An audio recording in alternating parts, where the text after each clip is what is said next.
Welcome back to Motor Mouse Garage, guys. Today we got some work to do on the LandCruiser. We need to replace the coolant because the coolant is like a mix of water and green coolant, and I don't know how long it's been in there. So basically when we get into it, we're going to drain all the coolant, we're going to flush everything, and then we're also going to install a drain plug from a 100 series LandCruiser. So stay tuned, and this is what it's going to look like.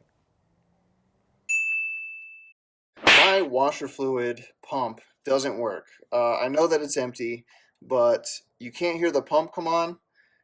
So I'm thinking that this pump is probably bad. So what I'm going to do to test it though is I'm going to unplug this harness and I'm going to take my test leads. And I know I'm front probing these, which is, you should never do this. You should always probe them from the back, but that's what she said. Anyway, so I'm going to stick these in here and I'm going to have my multimeter set to voltage. And essentially all I'm doing is I'm replacing these multimeter leads with the pump itself. So I should see voltage if I hit the washer, the windshield washers. So I should see voltage here if this circuit is working correctly as it's intended. So I'm going to go hit that, that button, and we're going to see if this turns on.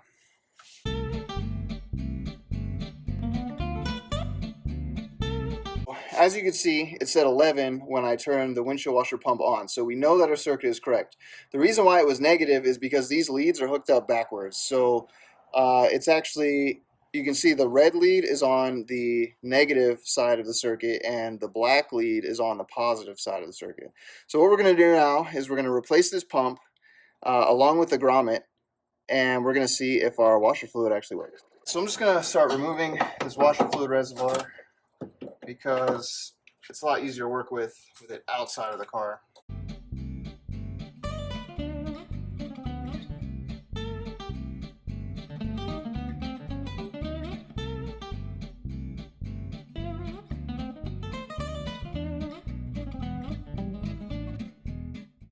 It's free.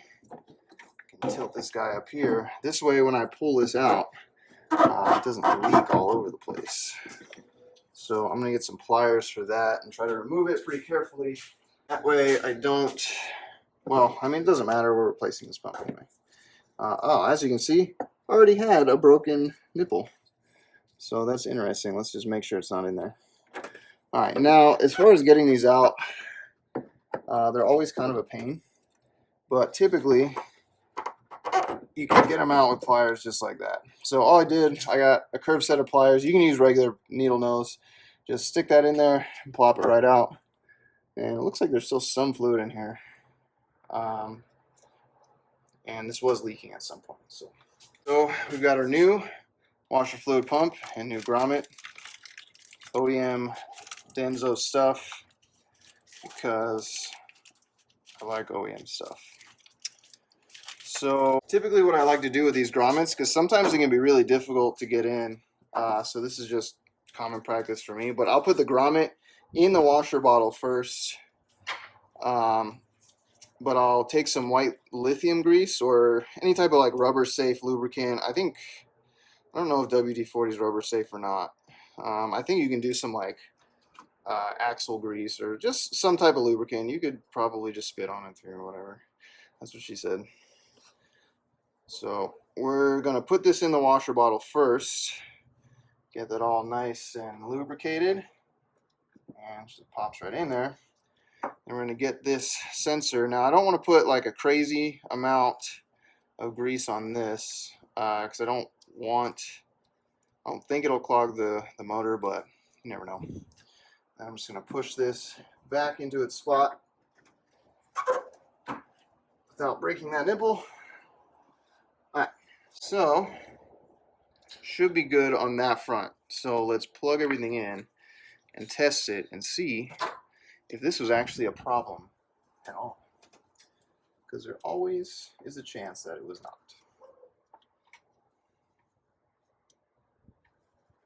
Plug our hose back in. You can lube that up too if you want. Just be careful not to break this nipple off, because they're pretty flimsy. So I'm going to set it back in here really quick. Reconnect my harness. And then we're going to listen to see if that pump actually comes on and if it sprays stuff on my windshield. I know it's going to be working correctly.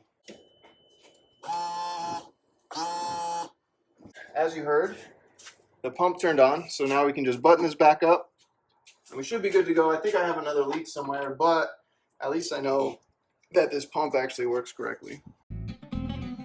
We're going to put the one that I basically rounded in an easily accessible position. This is what happens when you're a lazy mechanic on your own stuff, is you round off bolts just because you don't want to take more stuff off. That's it. That's all we got for here, and we have that fixed now. So now we're going to drain. We're going to do a coolant flush. So the first thing we're going to do, we're going to drain the radiator. There, on these LandCruisers and most Toyotas, on the driver's side, there is a little drain plug on the inside of the radiator. So if you reach up underneath like this, little drain plug you can twist off. It's probably going to get everywhere. Hopefully not. I can kind of contain it.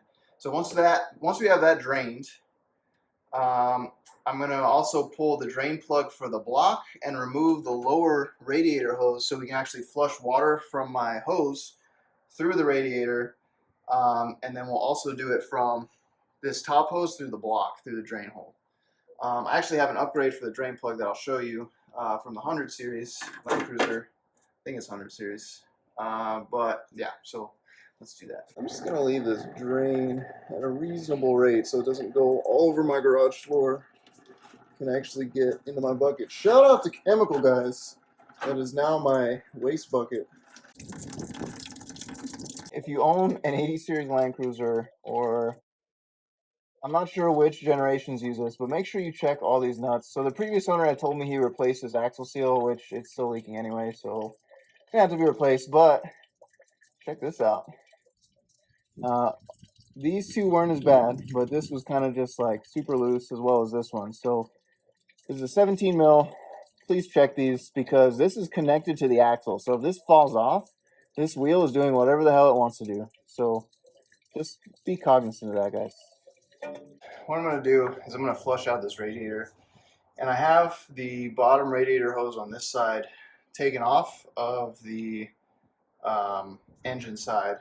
So I'm just going to run some water through here and hopefully not make a mess underneath my vehicle. And I've got this pry bar sitting here that kind of points the radiator hose down into this bucket I have down here.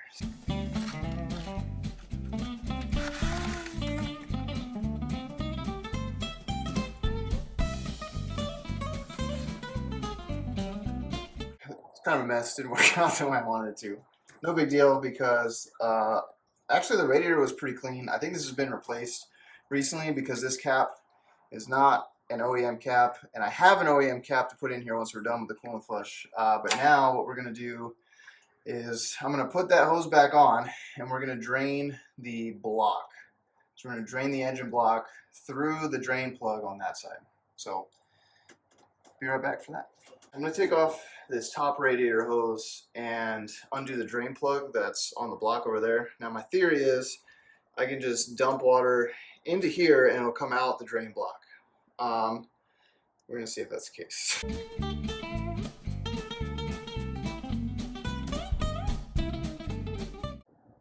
Alright guys, so if you look in here where the socket is connected, you can see all the way in there is where the drain plug for the block is. So I'm going to take that out and replace it with something that's a little bit easier to manage. So I'll show you that in a second.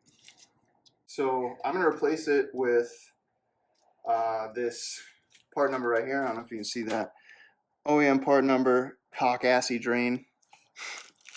Let me show you what it is. So I think this comes on later model LandCruisers, and essentially what it does is it replaces the original drain plug with this, and essentially what you can do is screw this on in its place, and then you can stick a hose right there and just loosen this thing, and it'll let coolant flow out.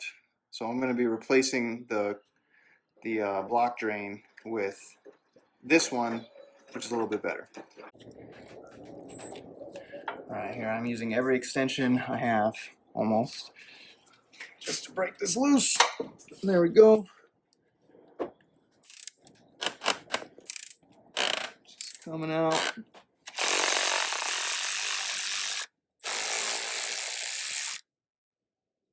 There she is.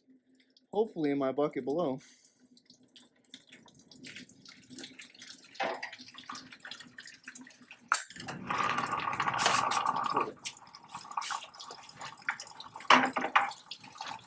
Sort of, not really.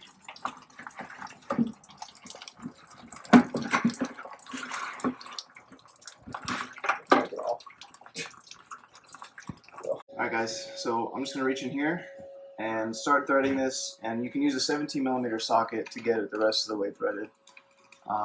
And then we should be good to go. This brass size here is 10mm, so should be good. Alright, so I got her started all the way in here. You can see that. So now I'm just going to tighten it with a 17mm socket. But I'm going to be pretty careful because I'm pretty sure I could break this. Okay. I'm going to switch to a regular ratchet.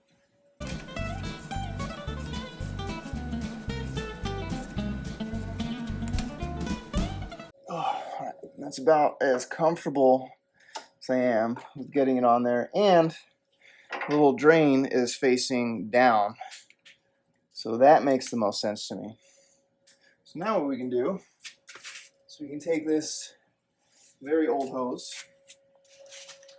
reach it all the way up in here.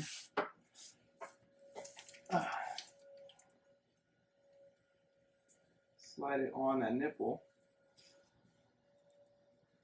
And then the coolant should gracefully fall into our bucket here versus all over my floor. So I'm going to go back in there with my 10mm and see if I can loosen that brass fitting now.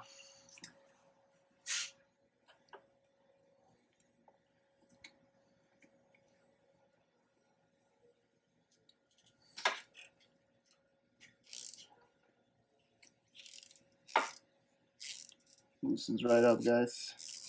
So I'm going to give that a couple turns. I don't want to take it out. And now, let's see if I put water in the front hose, will this drain out into my bucket without going all over my garage floor. As you can see now, this process is going to be way cleaner and I can actually flush out of the block.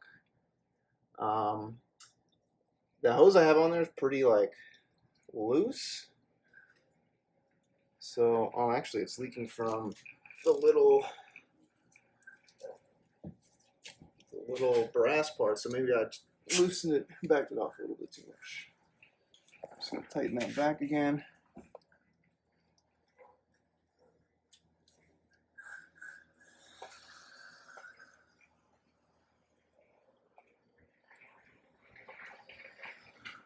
Yeah, you just barely have to crack this open and it's going to start pouring water in, or out rather.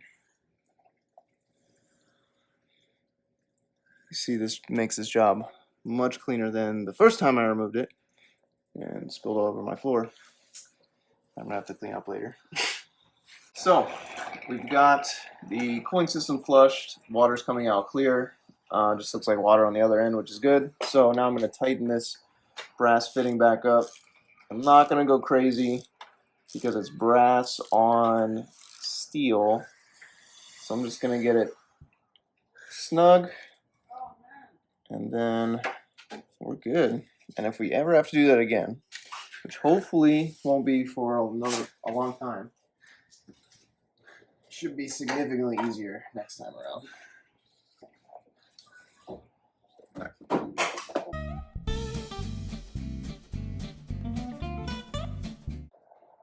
Okay, so in order to fill the coolant back up, we need to set the heater position to all the way hot. And then turn the ignition on so that coolant bypass valve opens up on the inside, or right here. So if you take a look over here, this guy right here needs to be open so you can bleed all of the cooling system rather than just the front portion, and then you have a huge air bubble in your heater core. So we gotta remove this thing right here, and on LandCruisers you just pull up and it all comes off.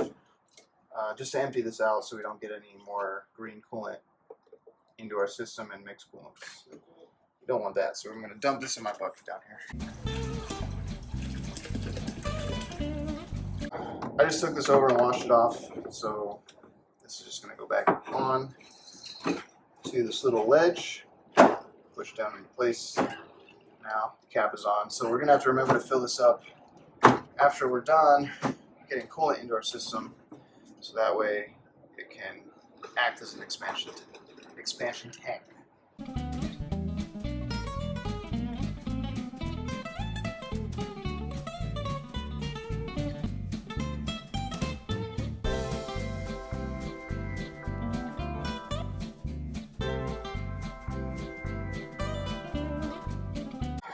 Let's see here.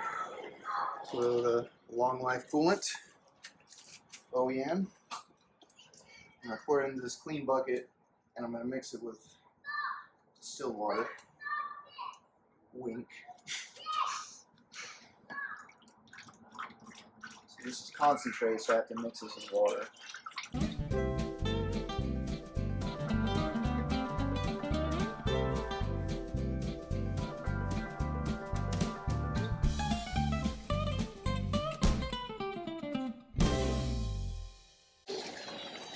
And I know I'm mixing more water than coolant, but I live in the desert. It doesn't really get that cold. Matter of fact, it doesn't even get below freezing during the wintertime, so I could probably run water all the time.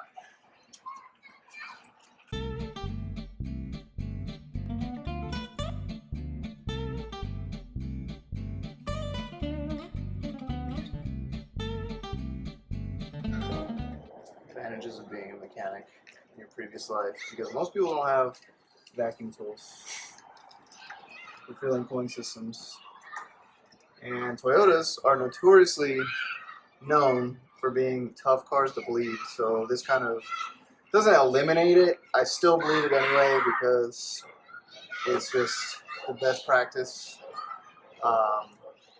but this takes a lot of the air out of it. So my gauge on this is broken, so this is like a really rough estimate. After this, I'm going to pressure test it and make sure nothing leaks. But it held so when you vacuum these, it sucks in the coolant hoses, and you can see if it's leaking or not because those will expand back out. Now I didn't leave it for a long period of time like I should have, but I'd rather put a pressure tester back on here to ensure that I can read in some type of scale if it's actually leaking or not, and not just guessing. So that's my methodology behind it.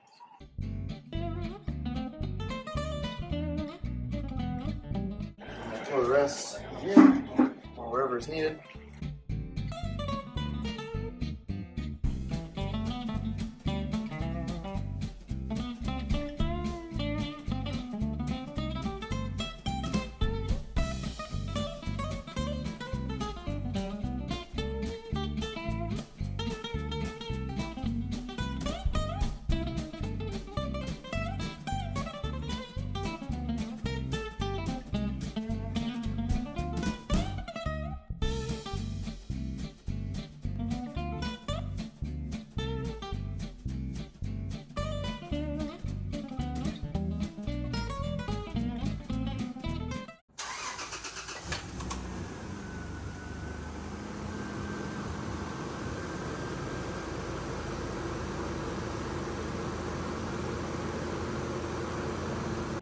And here I'm just topping off the cooling system, making sure that it has a sufficient amount of coolant, and I'm going to let it run for a little bit just to keep air or to bleed air out of the cooling system. And we want to make sure we do this because if we don't, we run the risk of overheating our engine and just have everything running very hot, and we don't want that to happen. So if you have trouble getting all the air out of your system, you can also jack up the front end of the vehicle to make sure that the radiator is at the highest point. And now we're going to be replacing the radiator cap with a brand new OEM Toyota radiator cap. Here's a quick flash of the part number, and that's going to be a .09 bar radiator cap as specified by the factory service manual. So you guys want to keep this running for a little bit until all the air pockets release themselves from the cooling system, because like I said, if you don't do this, this is a very important step. Do not skip this step because you will run the risk of overheating your engine. But that's pretty much going to be it for this section of the cooling system flush. That's going to do it for us today, guys. So hope that was a little bit informative when it comes to flushing the coolant of the 80 series LandCruiser. So next time we're going to be working on this setup I got right up here. So stay tuned for that video. Go ahead and like the video, leave some comments for me down in the comments section. If you haven't seen any of my other previous videos, they're going to be over here or potentially over here. And then please make sure you subscribe to the channel. And with that being said, see you guys next time.